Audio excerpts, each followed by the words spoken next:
Vamos a empezar a ver qué significa REST.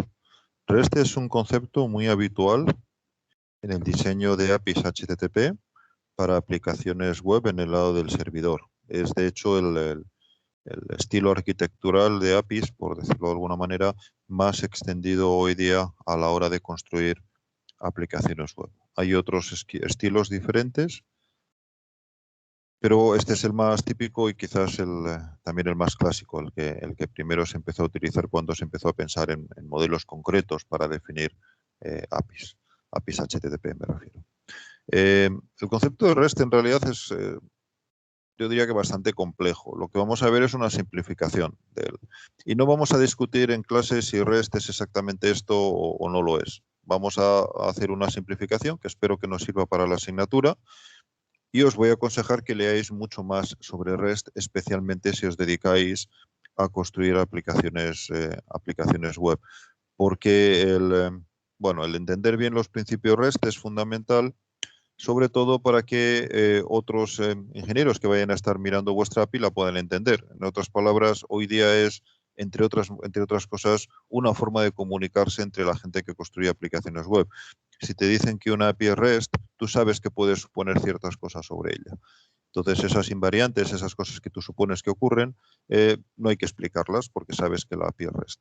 Repito que el concepto REST, como es tan complejo, pues en muchos casos te encuentras APIs que te dicen que son REST y en realidad no lo son por tales o por cuales motivos. Entonces, lo que vamos a ver aquí es una simplificación con las características que desde mi punto de vista son fundamentales en REST.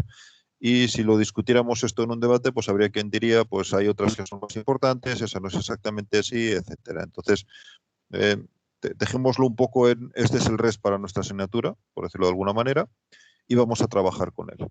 Y sí que os daré luego al final alguna referencia y en cualquier caso os animo mucho a que leáis sobre esto porque al final diseñar una buena API para vuestra aplicación es fundamental, es lo que va a ver el resto del mundo de vuestra aplicación y también va a ayudar mucho en el diseño. Bueno, en cualquier caso, ¿qué significa esto de REST? Pues lo primero es un estilo arquitectural para construir APIs, fundamentalmente APIs. Entonces no estamos hablando de cómo implementar nuestra aplicación, sino de cómo definir la interfaz de nuestra aplicación. Ya hemos visto que en el caso de una aplicación web, la API va a ser una API HTTP. Por tanto, REST es un estilo que vamos a utilizar para definir APIs HTTP, en nuestro caso. Históricamente el nombre viene de pues transferencia de estados representacionales o transferencia representacional de estados o algo por el estilo. Ahí lo veis en inglés. Y la idea muy simplificada la tendríais en ese párrafo. Es definir una API como un conjunto de recursos web que va a funcionar en realidad como una máquina de estados, cada uno de esos recursos web, en el que se realizan algunas acciones seleccionando los recursos concretos a los que se les van a aplicar ciertas operaciones, que son las transiciones de estado. Entonces, imaginaros que cada uno de los recursos que tenemos en nuestra API es una máquina de estados, una máquina que va a pasar por distintos estados y sabéis que en las máquinas de estados pues definimos estados y transiciones entre estados. Lo que provoca que el recurso pase de un estado a otro es que se le aplique cierta operación, un get, un post, un put, y eso va a cambiar su estado. Su estado es, por decirlo de alguna manera, entre comillas, su valor, el valor que tiene en ese momento el recurso. Y además, cada una de estas operaciones me va a devolver una representación de ese estado, que va a ser el documento que recibe el navegador después de haber hecho la operación. El caso más sencillo es el get. El get en realidad no cambia el estado del recurso porque lo deja como estaba y normalmente lo que me va a dar es una visión de ese estado, o sea, un documento HTML que representa el estado que tiene el recurso en ese momento. Put, por ejemplo, lo que va a hacer normalmente es cambiar el estado con el valor que vaya en el cuerpo del put.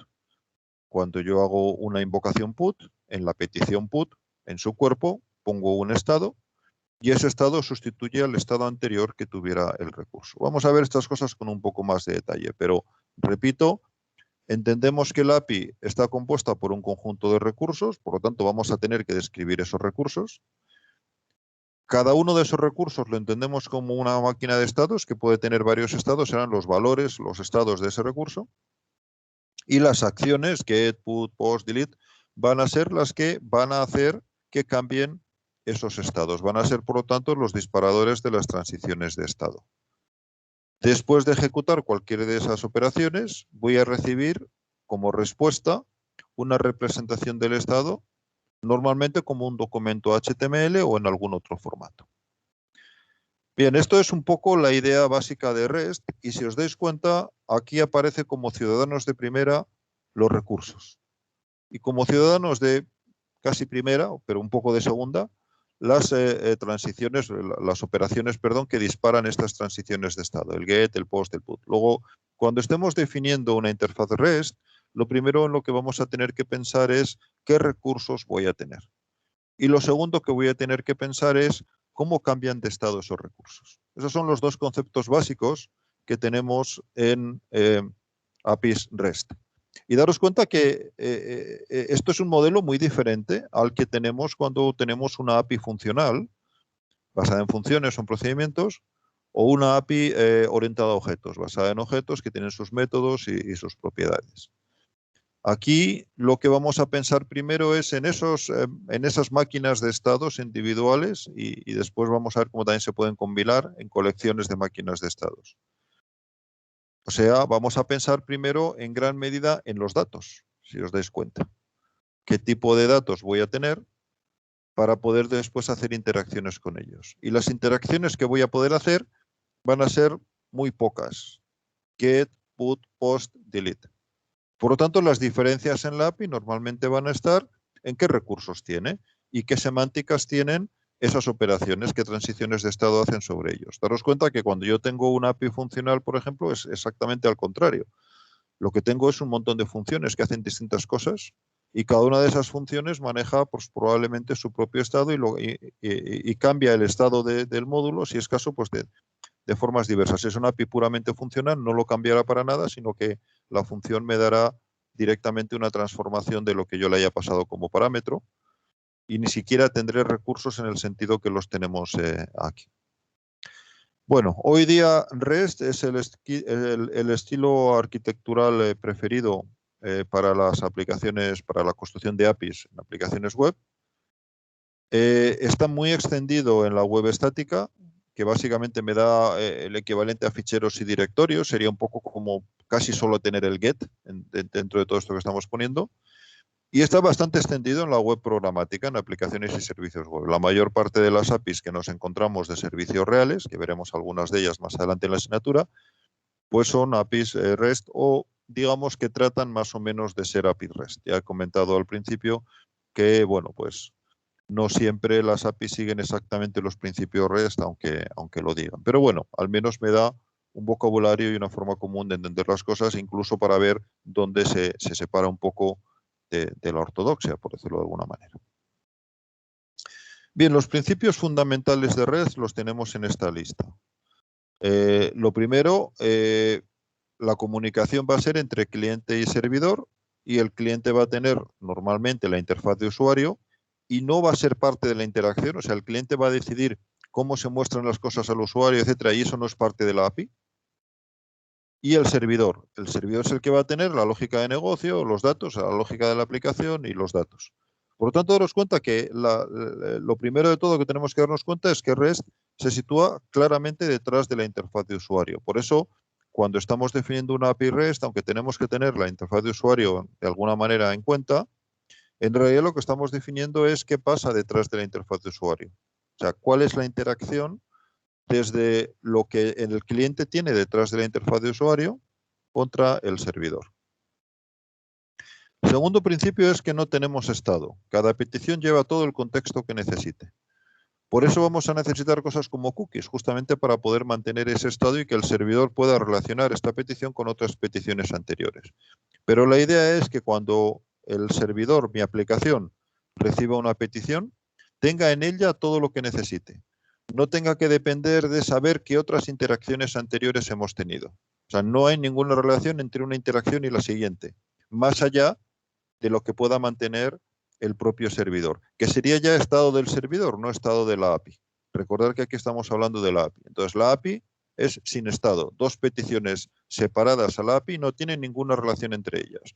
Otra cosa es que detrás de la API la aplicación sí mantenga un estado, que claro, naturalmente en casi cualquier aplicación va a tener que mantener, y que, por ejemplo, utilice datos que vengan en la petición, como las cookies, para poder localizar ese estado. Pero la API en sí misma no va a tener estado. O sea, no va a haber algo del estilo de, para hacer esta operación, tengo estas 3 peticiones en secuencia y además esta tercera petición sabe que se ha hecho la segunda y la primera antes, o algo por el estilo, que sería tener una idea de varias peticiones en una sola sesión. No tenemos idea de sesión en HTTP, no tenemos idea de sesión en REST, salvo, repito, que la implementemos, por ejemplo, con cookies. El tercero es que las interacciones sean cacheables. Quiere decir que cada una de las respuestas que me mande el servidor las puedo mandar como cacheable o no, y en general se trate de que sean lo más cacheables posible.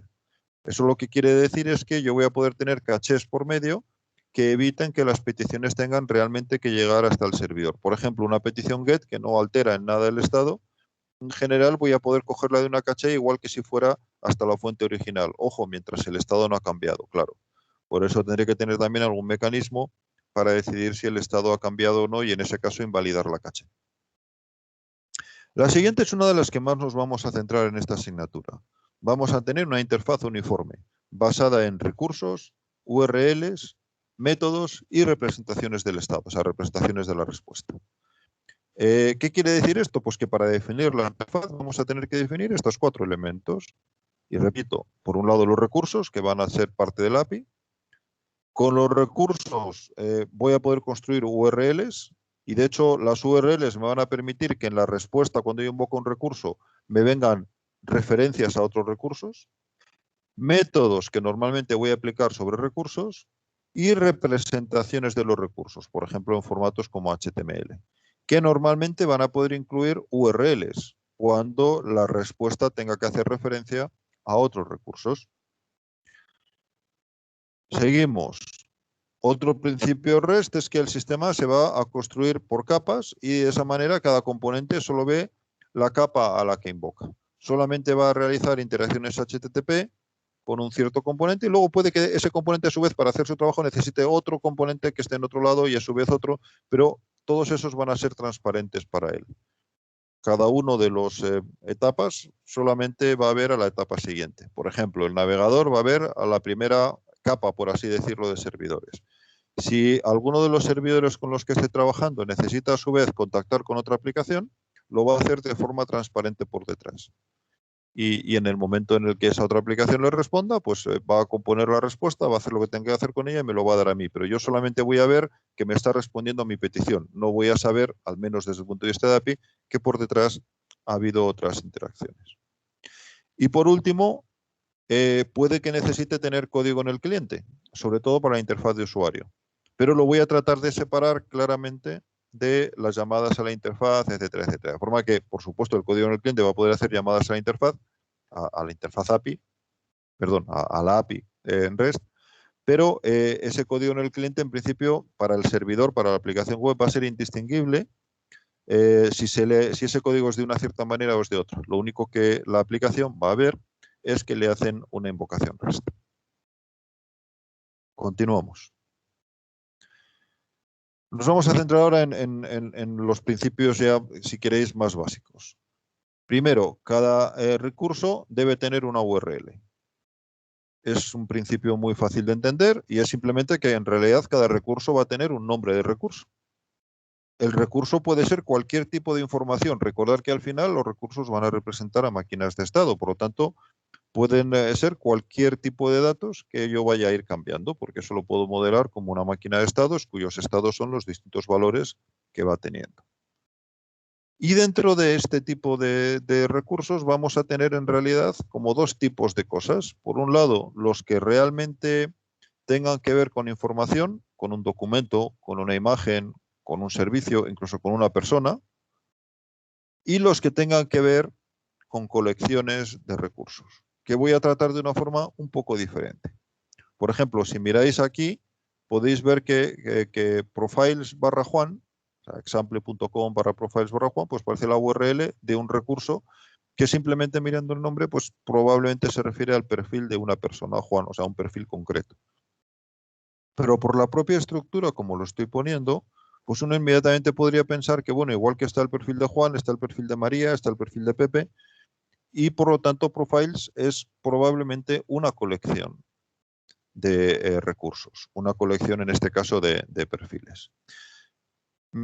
El utilizar una barra para separar los recursos de la colección es algo arbitrario, pero muy habitual. Entonces no estás obligado de ninguna manera, tu aplicación web puede utilizar barras o cualquier otra cosa que le dé la gana, pero el uso de la barra está muy extendido pues porque recuerda a los directorios en Unix, en Linux, y bueno, pues es una forma que se ha convertido en una forma muy popular de manejar direcciones y recursos, de forma que manejar colecciones y recursos, de forma que me defino colecciones y dentro de ellas meto recursos poniéndole el nombre de la colección barra el nombre del recurso.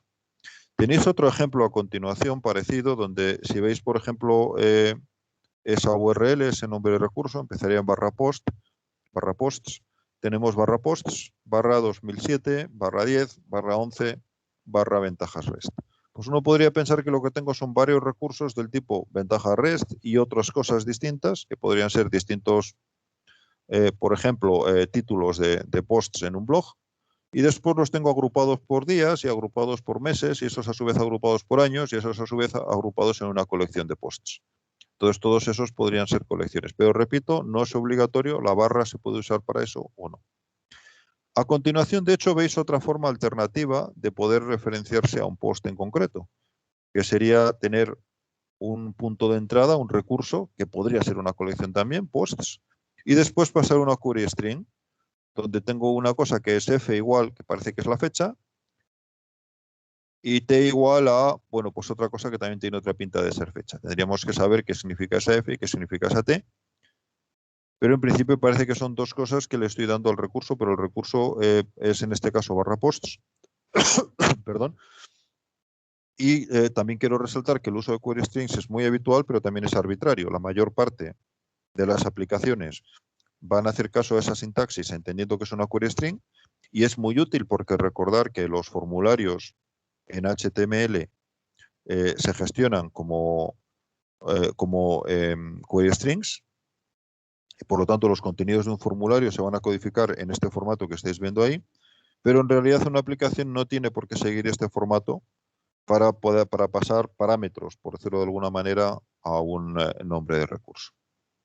Bueno, luego a continuación tenemos más nombres de recursos que podrían referirse en este caso a productos dentro de una tienda o a usuarios, número de órdenes dentro de un usuario dentro de una colección de órdenes.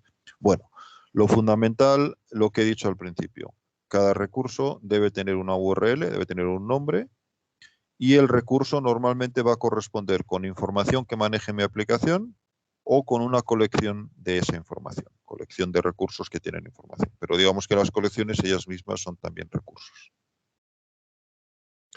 Esto es lo que tenemos aquí a continuación. Las colecciones normalmente las manejo con la barra y los elementos normalmente son terminales. Típicamente, cuando estoy utilizando las distintas acciones HTTP, la semántica va a ser un poco diferente en colecciones que en elementos. Seguimos un poquito con más principios. Bueno, pues los recursos tienen hiperenlaces a otros recursos.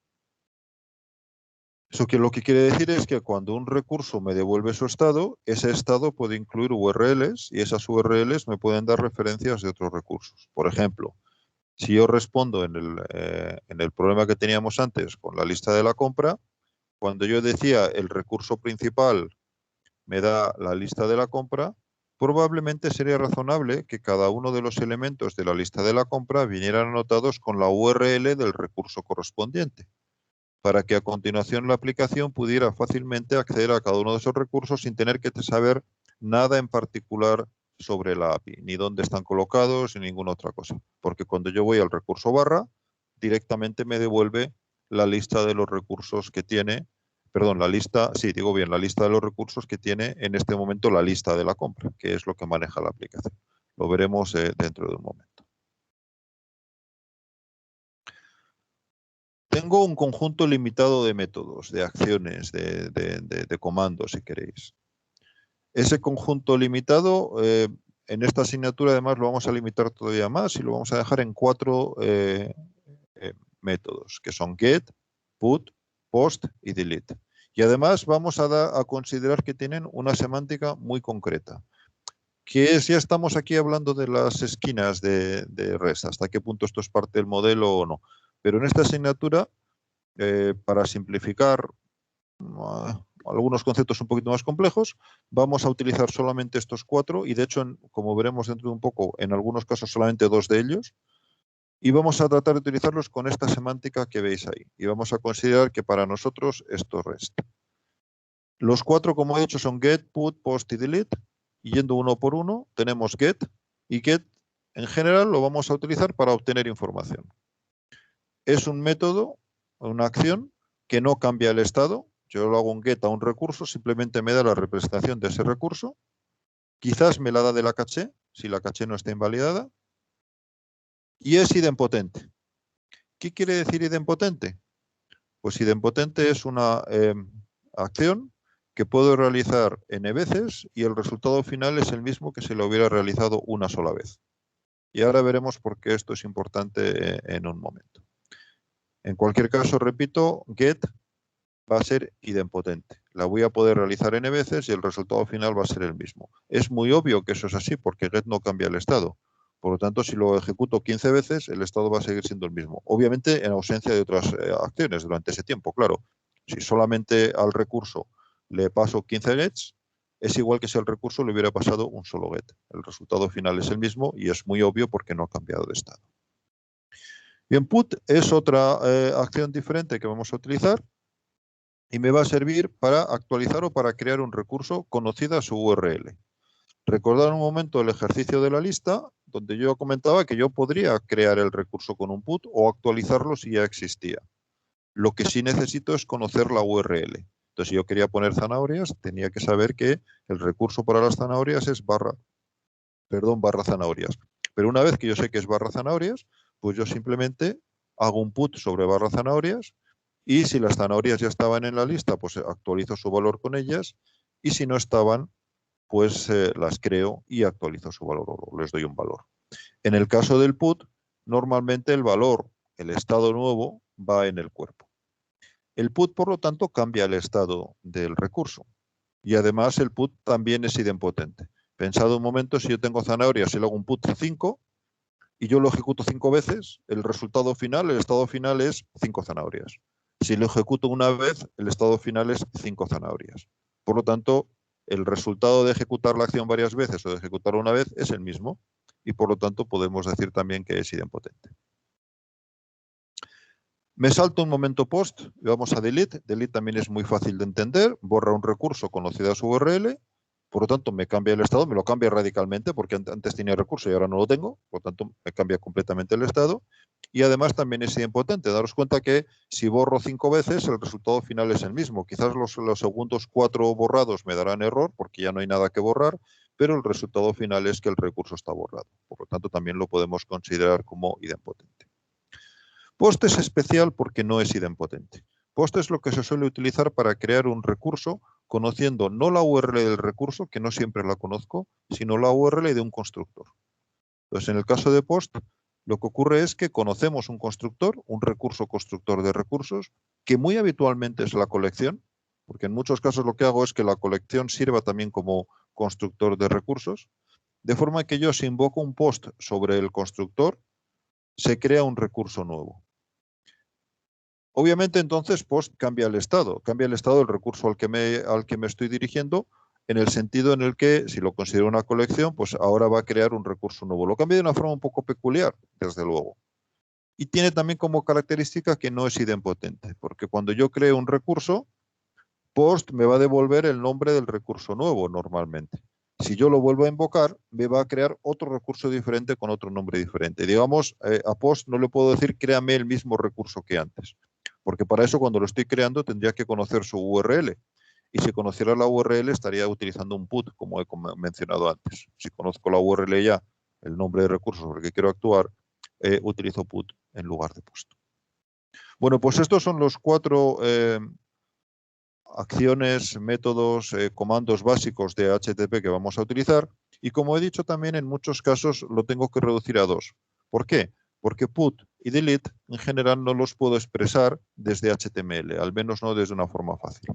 Y nosotros en esta asignatura en particular nos vamos a limitar a lo que podemos hacer en HTML, porque recordar que no tenemos JavaScript en el lado del navegador y por lo tanto nuestros programas, entre comillas, no van a existir en el lado del navegador. Podemos hacer, por lo tanto, lo que haga el navegador y el navegador sabe generar un GET cuando picamos, por ejemplo, un recurso, pues hace un GET para el servidor y sabe hacer un POST cuando, por ejemplo, ponemos un formulario y decimos que ese formulario se invoca con POST y le damos al botón del formulario. Entonces se genera un POST contra el servidor.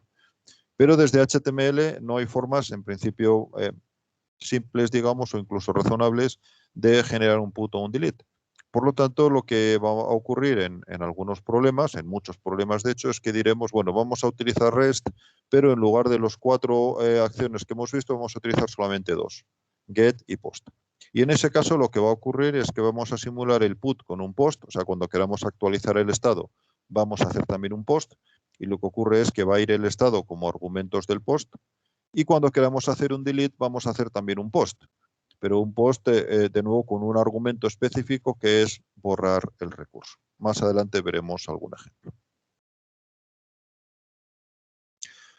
Bueno, y otra característica que tenemos en nuestras interfaces REST es que vamos a tener muchas interpretaciones o potencialmente muchas representaciones, muchas formas de ver el recurso, si eso me interesa. Normalmente gestionado mediante cabeceras. Y la cabecera más típica para hacer esto es la cabecera accept, que me indica qué formatos acepto.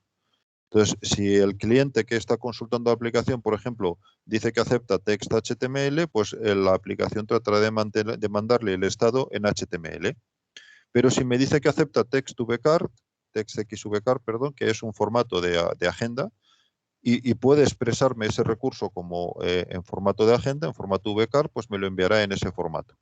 O incluso en un vocabulario propio en XML que yo me haya definido. Entonces, daros cuenta que lo que tenéis en esta transparencia serían 3 formas en las que un cliente podría acceder a una aplicación web para tratar de conseguir el recurso en 3 formatos diferentes. Repito que el estado es el mismo, pero el formato en el que me lo da va a ser distinto. Es muy habitual en las APIs que tengan al menos 2 formatos. Uno para humanos, digamos, que suele ser HTML, para que eso se pueda ver en un navegador, y otro para máquinas, para otros programas que quieran acceder al recurso, que suele ser cosas como XML o JSON, JSON, que lo que va a hacer es obtener los mismos datos, pero en un formato que es más fácilmente interpretable por una máquina. En cualquier caso, recordar que el recurso lo que tenía es un estado y luego ocurre que ese estado lo puedo representar de diferentes maneras. El estado sigue siendo el mismo.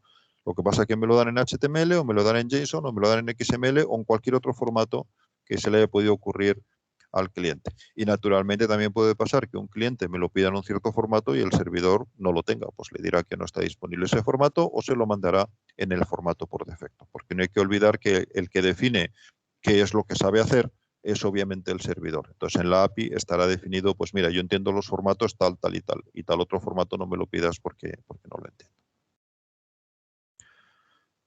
Hemos comentado también que la comunicación es sin estado y eso quiere decir que yo puedo hacer cualquier petición HTTP de forma completamente independiente de cualquier otra petición HTTP. El estado se va a mantener, pero solo en los recursos. Como he dicho antes, si la aplicación quiere mantener estado, tendrá que mantener estado en algún sitio, por ejemplo, dentro de un recurso.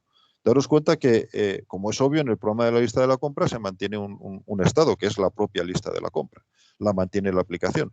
Cuando decimos que la comunicación es sin estado, es porque si yo hago un get o un put sobre esa interfaz, es completamente independiente de cualquier otro get o otro put que yo haya hecho antes. Para atenderlo, en la aplicación solamente va a mirar qué viene en esa petición put o qué viene en esa petición get. No se va a preocupar de si este navegador justo antes me ha hecho otro get o me ha hecho otro put o me ha hecho cualquier otra cosa. De hecho, no va a tener forma de saberlo. Por lo tanto, la petición que haga el cliente al servidor tendrá que tener todo el contexto necesario, todo lo que haga falta para poder ejecutar esa aplicación, esa petición, perdón. Eso quiere decir también que no habrá datos que permitan identificar una sesión en el servidor de una forma directa. Si el servidor, si la aplicación necesita eso, lo tendrá que manejar con datos específicos que ella ponga, por ejemplo, con cookies. Es lo que viene en la línea siguiente. El cliente podrá guardar la identificación de sesión. Esto permite, entre otras cosas, mucha escalabilidad, sobre todo hacer servidores más sencillos que no tienen que preocuparse de las distintas condiciones de mantenimiento de estado. Si lo quiero implementar, lo implementaré aparte, hay aplicaciones que lo van a necesitar, aplicaciones que no, y aplicaciones que lo van a poder construir por su cuenta como mejor les parezca. Normalmente implica más ancho de banda porque en cada una de las peticiones tienen que ir muchas cosas que si tuviera comunicación orientada a sesión, pues podría venir en el contexto, cosas que se han enviado antes dentro de la misma sesión. Aquí tengo que enviarlo todo, por lo tanto, en principio, la petición va a consumir más ancho de banda. Normalmente hoy día eso no se considera muy importante porque el ancho de banda disponible suele ser más que suficiente. Y lo que hace es facilitar mucho la gestión de las cachés, o sea, el poder tener cachés que me den resultados parciales, porque como todo viene en la petición, las cachés son muy simples y nada más miran a ver si me pueden satisfacer lo que viene en la petición, mirando cosas como si la caché para ese recurso está invalidada o no, y con eso directamente me pueden responder. Eso ayuda mucho en la escalabilidad de las aplicaciones.